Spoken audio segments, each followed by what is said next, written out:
প্রিয় ভিউয়ার্স, আজকে আম্মু আরও কিছু বাসায় ইফতার দিবে, যার জন্য এখানে দেখতে পাচ্ছেন আয়োজন করে রেখেছে। তো চলুন দেখে আসি আম্মু আজকে কী আয়োজন করলো। তো প্রথমে এখানে দেখতে পাচ্ছি এখানে হচ্ছে গরুর মাংসের কাবাব। এখানে গরুর মাংস এবং আলু ইউজ করা হয়েছে এই কাবাবটাতে। এবং এইখানে দেখতে পাচ্ছেন এটা হচ্ছে পেঁয়াজু আম্মুর তৈরি। তো আম্মুর তৈরি এই পেঁয়াজুটা একটু স্পেশালভাবে তৈরি, যেটা আপনারা রেসিপিটা চ্যানেলে দেখতে পারবেন। এবং সেই সাথে এখানে দেখতে পাচ্ছেন এখানে আছে মুরগির মাংসের বিরিয়ানি।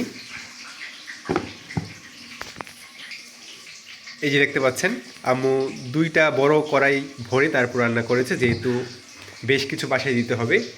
তারপর এইখানে দেখতে পাচ্ছেন এখানে আছে ছোলা বুট ভুনা।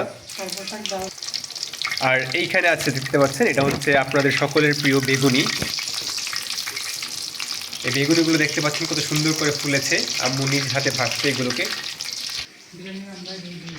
বিরিয়ানি রান্না করার সময় আপনারা কিন্তু অনেকেই জানেন যে সেখানে টক দই ইউজ করতে হয়।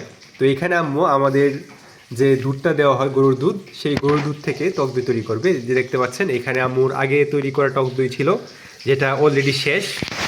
তো এই জন্য আম্মু আজকে এই নতুন দুধটা দিয়েও কিন্তু টক দই তৈরি করবে। এরপর সবশেষে এখানে দেখতে পাচ্ছেন এটা হচ্ছে আলুর চপ।